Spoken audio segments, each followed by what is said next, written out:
Alright class, settle down, class is in session. Everyone get to your seats. Hey there YouTube, I'm Yukitsu, this is Yukitsu Times, welcome to my channel, welcome to more Don't Starve, and welcome back to the sort of second season, I guess, of Don't Starve.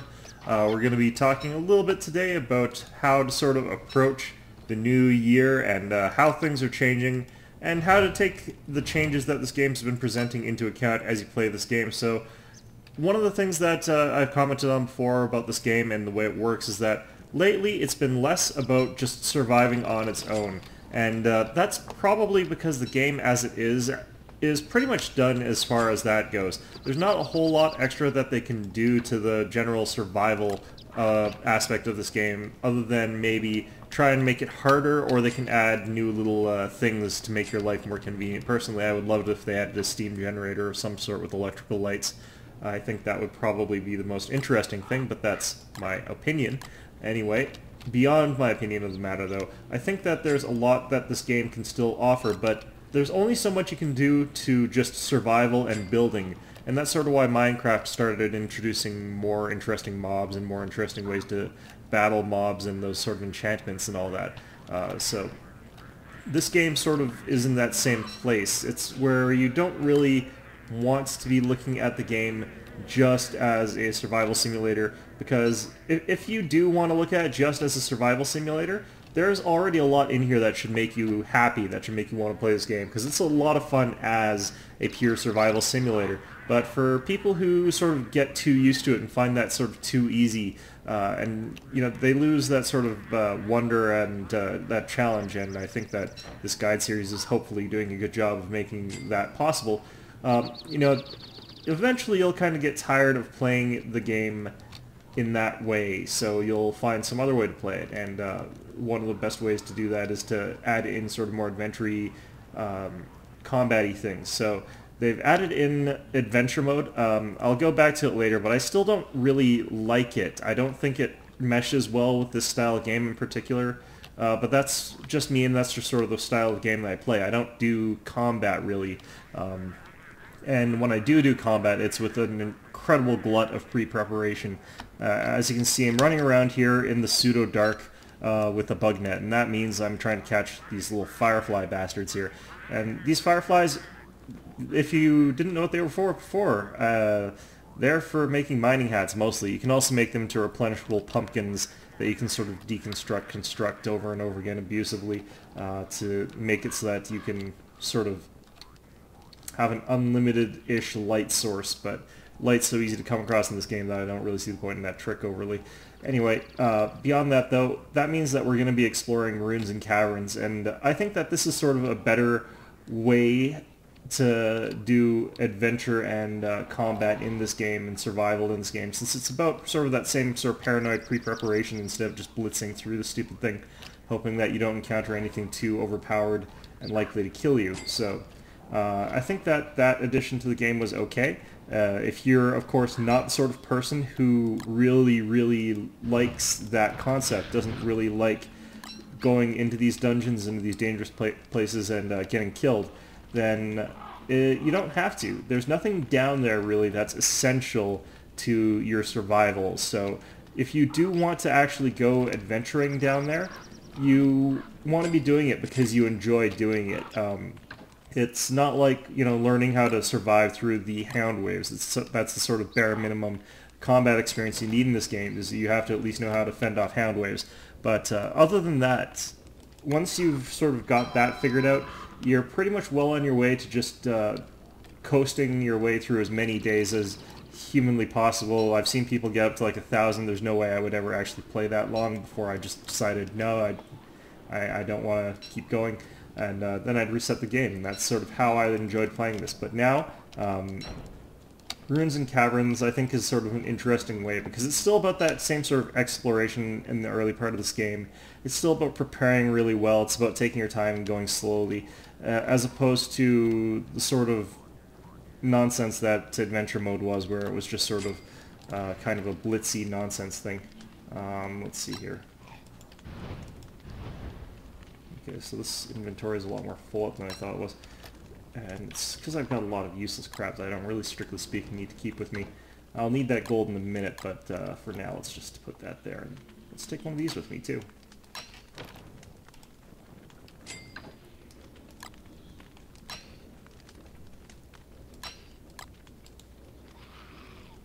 There we go. And I might as well do this as well.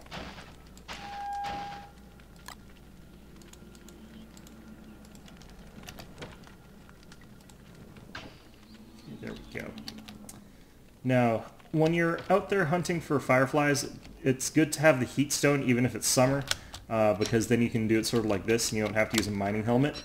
One of the other ways, though, is to just run around with a torch, stand on the fireflies while they're still glowing, and then grab them at the last second. I've got plenty enough right now, and I've only got enough grass right now to make one hat, so in any event, it won't help us too much. So let's go ahead and make it. It's made out of a straw hat. Eat dinner as well while I'm at it. Nom nom nom nom nom. Okay, good. Okay, so it's made out of a straw hat. I got those a lot faster than I thought I was going to. I don't need... I will forget... I always forget to split these stupid things. Okay, there we go. Do some inventory management while we're here. I'm really irresponsible as far as inventory management goes. Oh dear, goodness me. Okay, well I need to make another box anyway, but maybe Chester can find himself a girlfriend and I'll have an entire like litter of boxes. Chester can find a boy. I don't actually know. Alright, so miner's hat. There we go. That's a good hands-free light source. And this means that we've got everything we're going to need to go down into the caverns. I'm just going to make sure that I can grab enough grass up so that I'll be prepared to get more if I have to. I'm going to get my fuel stocked up, and I just need lots of grass basically, because I also want to have enough fuel stockpiled up in case I need to make an emergency fire and fight around that. And other things sort of like that in a similar vein. And who knows what else is down there. Now, there are all sorts of weird, bizarre creatures down in the caves now that's, if you find them in the ruins, and all those sort of things just really are a lot more interesting to me than the adventure mode. Adventure mode felt like it was sort of its own standalone game that didn't really fit with the concept all that well, whereas I find that the ruin seems like a sort of natural progression of this game and sort of the way that this game is played. So it feels more like Don't Starve than Adventure Mode did. And I think that that's sort of the better direction to go as far as trying to encourage people to go off and do things that aren't necessarily for survival once they're settled in and comfortable. So as far as actual guide stuff goes, what I'm going to say is that for this, it's like spelunking. You start this off by building up your base and getting all the essentials that you're going to need to survive. Like you want your bird cage, you want your farms, and you want your drying racks and your beef jerky and your crock pot. Once you've sort of got that and you can survive the winter easily, like as you can see, I have no problem with food, sanity, or hunger during this winter here. I've got warm clothes.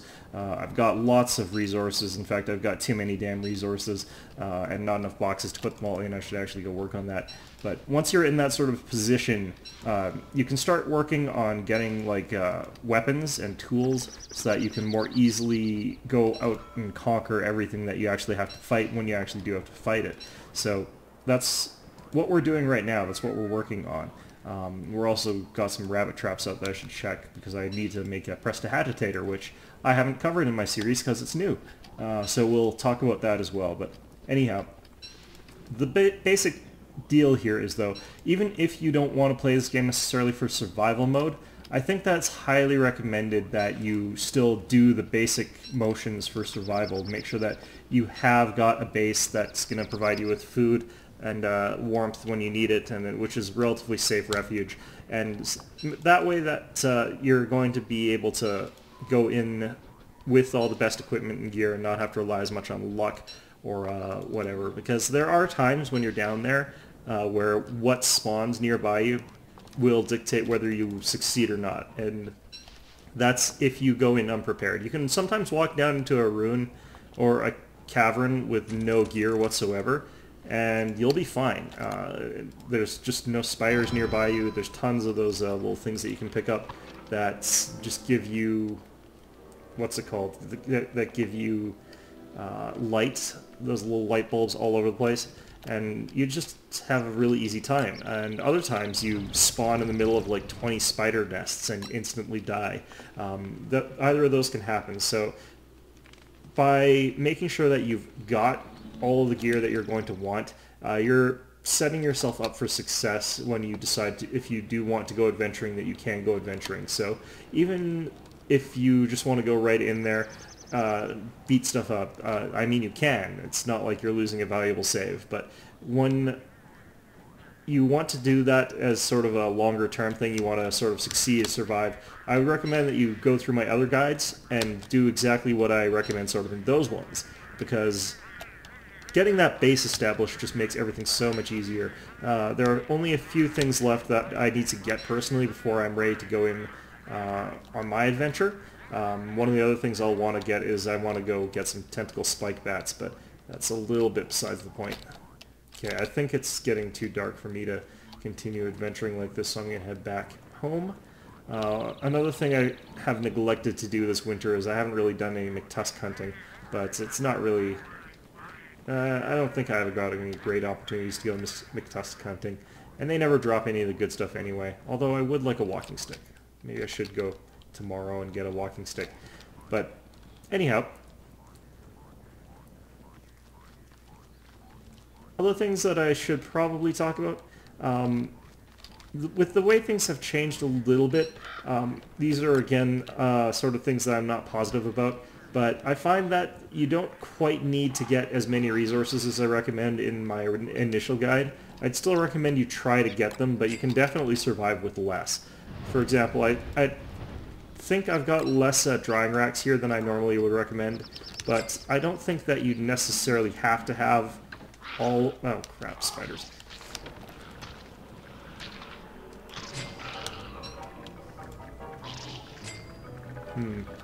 I don't think you absolutely need everything. It's just, you know, if you're doing a guide, you should tell people what they should have, not, you know, the bare minimum, since I don't think that... I think most of you can get beyond the bare minimum of the gear that I'm recommending, so it's possible for you to do better than the bare minimum. So that's the kind of faith I have in you guys. You guys can do fine. And I think that it's just more interesting when you have more things to work with. So I think that's sort of part of how I've done this guide series. Okay, let's see here. I need 4 rabbits.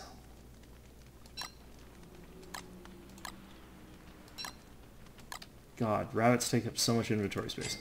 Do I only have 3 rabbits? I only have 3 rabbits. Well, let's take my top hat anyway. And it was 4 planks. It takes a lot of resources to make the prestidigitator. If you want to look for it, it's in Magic. This is a new tab since the last time I've done one of these videos. It's got all the things that are sort of magic in here, but that's where you find the prestidigitator, the shadow manipulator, and all of the other normal stuff here. I don't really think that you need much of the stuff again, but if you want it, it's all there. The only thing that I think is really sort of interesting, I like night lights, but I think that the only really useful thing is the sort of shadow sword. I quite think is quite potent if you happen to be able to recover sanity very quickly. Okay. Oh, I should probably actually cook food. As you can see, I keep forgetting to, like, split stacks, but it doesn't matter so much with monster meat. Okay, so here's how you do this. Remember, this is the thing I always freaking forget. Okay, there we go. Different stacks. Goodness. I'm gonna, like, go down there, and when I'm down there, I'm gonna go get another freaking refrigerator, because I hate it when I accidentally move them just a little bit too far apart. Like, there's a sort of distance you can get from one of these things where you can still get stuff from it, and it's just, yeah, it's just barely beyond. So, really annoying, but whatever. Okay, and one more rabbit. I'll wait till one of those pops out. Let's see, in the meantime, let's go cut down some trees. This spider's nest is just about ready to harvest. I've been trying to kill the spiders every night, since they're, they're right here, and I got that spider's nest there. That's where I planted it down. But once it's harvested again, I think I'll be done with getting silk for a little while, so I'll probably plant it either further away or I'll just keep it in the box. And that'll be perfectly acceptable. Just as long as you remember when you've planted this, don't leave your base for too long, because it'll turn into a spider queen in your base and your life will be just miserable. Especially the way that I tend to fight spider queens. I usually light them on fire. Not the thing to do when it's in your base, obviously. So, like I said, I'm bad at combat in this game, so I try to find strategies to avoid it and get around it, and not have to worry as much about it. Okay, there we go. And is there grass to this side? Not really.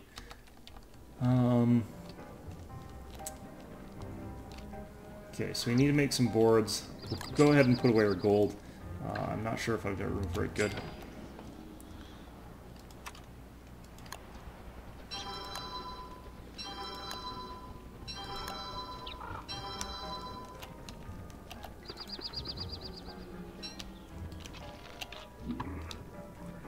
Go. Alright, rabbits. Looks like the rabbits haven't even come out yet. Jeez. Alright. Well, while we're waiting for those rabbits to inhabit the boxes like good little rabbits, we're going to go look for a tentacle spike bat, because we do want to be well equipped for this. I've shown you a little bit about swamps, but usually I'm showing you that sort of opportunistic nonsense that I tend to do, where I just sort of like hop in and grab it from a bunch of fishmen. Or I cut the scene in the swamps because something terrible always happens when I'm in there, and it's like me just sort of alt-tabbing my way through with the map, and that's really annoying to watch on video, so I don't show it. But this one I think I'll actually go ahead and show you how to fight the tentacles with Wendy, because Wendy is a cheating jerk. Okay. Now, tentacles count as single target attacks against things, so they're just going to attack Abigail. And this means that you can thwack away with your thing pretty easily. Okay, so let's give Chester this tentacle spike, or spot, I mean. Now, Abigail does take a little bit of time to heal, so this is going to be an opportune time for me to go back to the fire, because my thing's about to, is just about set to freezing me, so we're going to go heat our heat stone back up nice and hot. But if that tentacle spike gets killed there and doesn't drop a tentacle spike bat, that's actually kind of bad, because there are only a limited number of tentacles on the overworld at a time. So if you kill all of them, the swamps become perfectly safe, like ridiculously safe to go to compared to other biomes. But the problem is that, you know, you'll run out of tentacle spike bats and you'll never be able to get more. By that point in time, theoretically, you should be looking at having some more advanced weaponry of your own, of whatever particular sort, like the shadow sword or whatever. Now look at Abigail over here, that facial expression, that means that she's too wounded to do that again. If you do it right, or if you've got better gear, then you can kill 2 tentacles pretty easily using that method, but we're probably going to actually have to wait overnight for her to regenerate her health, because Abigail does actually regenerate health, strangely enough. Unlike you. It's one of the advantages, I guess, of being dead. I don't know, I've never actually been dead. I've been dead in games, but that's not really what I'm talking about, but you know. Okay, anyway, let's get to it. Let's get our magic over here. Looks like Abigail's a bit healthier now. Let's get our Prestidigitator. It's the most basic of your magic buildy thingies. Let's see here. I'm going to probably build my sort of expansion of my base up here. So I'll build the Prestidigitator up here. Okay, now you can use this thing to make, I forget what the hell I'm supposed to use this to make. Looks like, yeah, no, it's to make other new things along the magic track. You need it now to make the Shadow Manipulator, for instance, which we'll get to later. I don't have the requisite rubies. If you look around here, as you can see, I've got 2 amulets because I found them as amulets, which is kind of shitty actually, because I don't want amulets. I never wear them.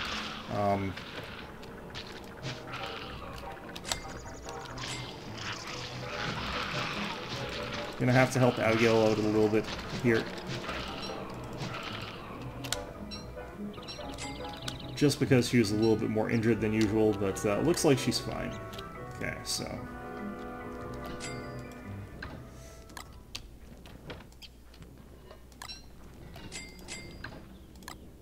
God, this drives me insane. This is why fridge placement is so important, and I messed it up. Sorry, everybody. Okay. The alternative is throwing it all into your hot bar or whatever, or your backpack, but, you know, either way, it doesn't really make a difference. Well, I've got living logs. I just need friggin' purple amulet. And if you can't dig one up, you have to wait until you've killed enough red hounds and enough blue hounds, which takes for freaking ever. It's just a very slow process because you encounter so few of them, and they don't all drop gems. There are actually very few gem drops from those assholes, so just hang on and hope for the best. Okay, let's drop these guys off for now.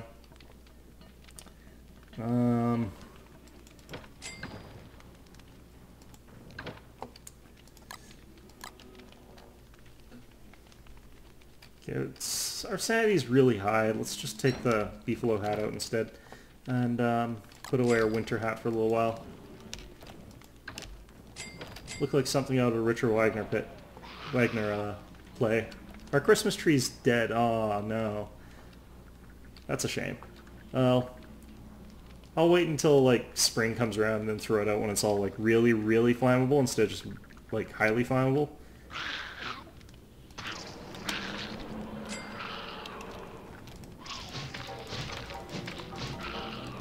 Alright, there we go. Okay, so Abigail, as you can see, her face is back to normal, so we're going to be ready to go fight the tentacles again. Maybe we'll get lucky and find one beside some fishmen, but the last time I checked there was just nothing by the fishmen. So probably not going to happen, not going to worry about it, and should be okay. Nope. Just about out of winter. I had just enough honey for all of winter, so yeah, worked out pretty well.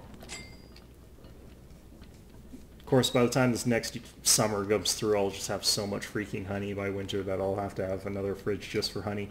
But that's how things work. That's how life is sometimes. When life gives you honey, just like try and buy enough hams to keep up to it. And if you can't buy enough hams, just go out to your local plain and murder some beefalo. I'm pretty sure that, you know, those farmers aren't going to mind too much. I mean, they're used to people tipping over their cows. And I'm pretty sure that, like, once the cow's tipped over, it's like a turtle. It just never gets back up. Oh, it must be spring. First signs of spring. Rotten eggs on the ground and abandoned penguin nests. Alright, there's some tentacles. Too many tentacles. Abigail would get her ass so thoroughly kicked. Okay, let's try and find another one.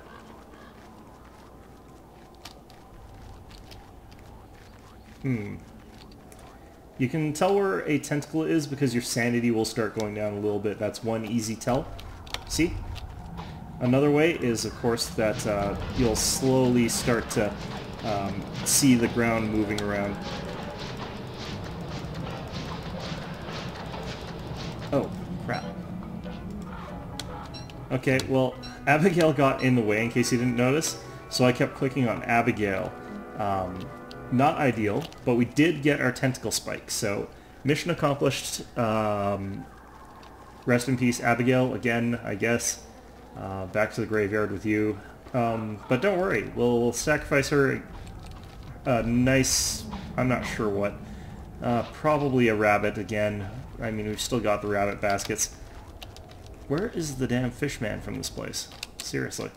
Okay, well, haven't actually explored the east of this, and I'm guessing that the clockwork biome is actually to the side here.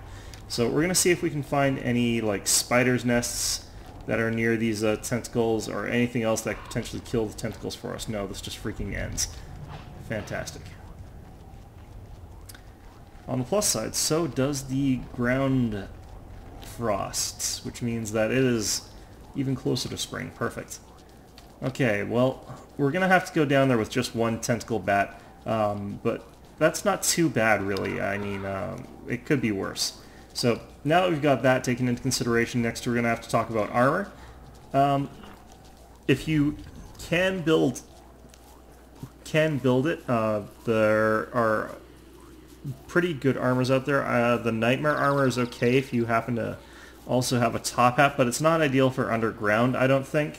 Just because when you're underground, obviously you're missing out on like your head slot, since it'll have a mining hat instead of a top hat.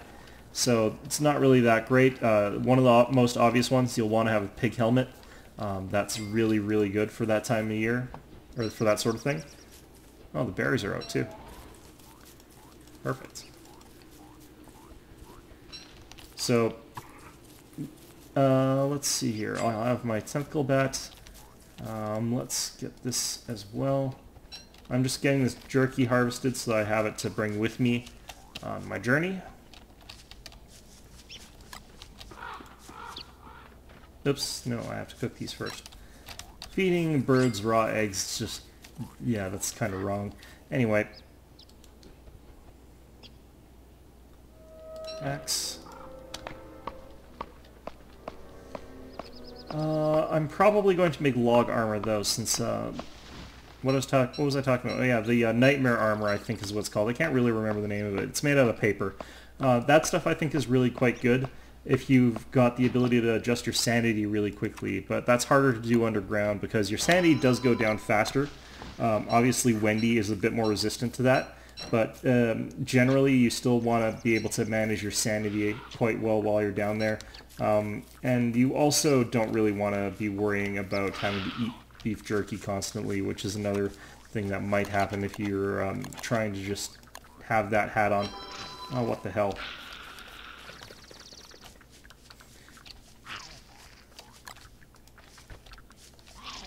This is literally how lazy as far as combat goes as I am. There we go.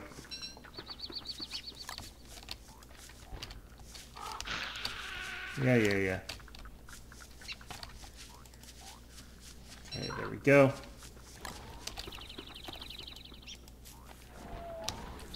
Snowing again. No, it's a little bit colder at night.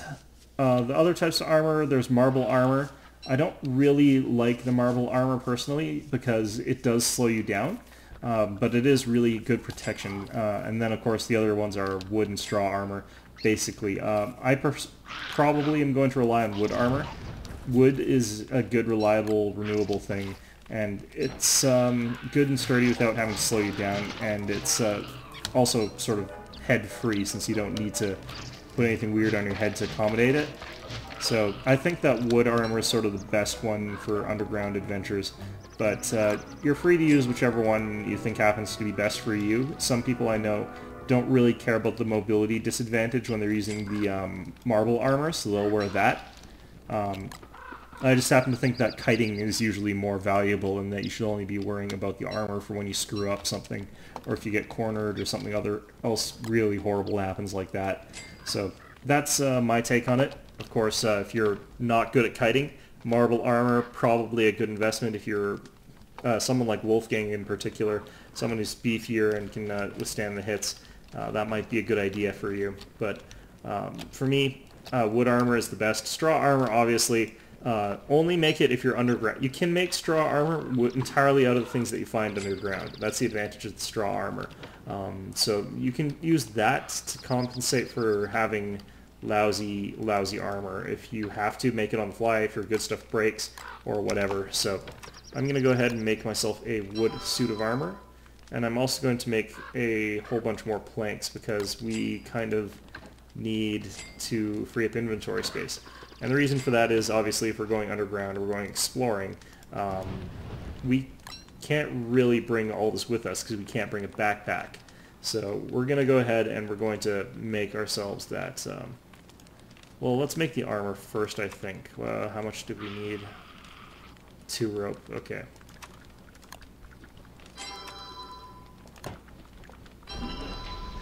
Okay, there's our armor. We have to get rid of at least this much equipment, sans Abigail's flower, because we're going to sacrifice that rabbit to bring Abigail back before we go. So that is going to be our goal for that.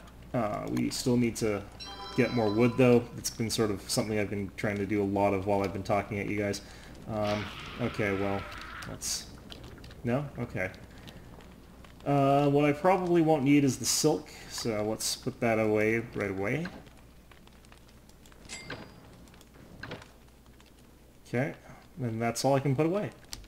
I won't need the bug net, I won't need the pitchfork. Chester, I think, has a bunch of useless crap in him. Yeah, it's got lots of useless crap in him.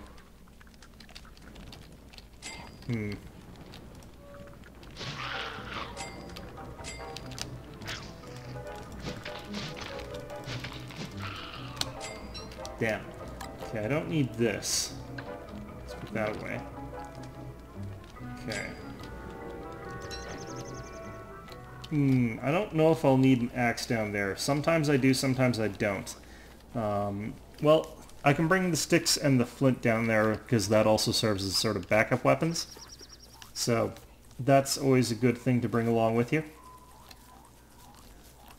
And after that we'll have basically finished our preparations. I just need to sort of waste time until Abigail comes back.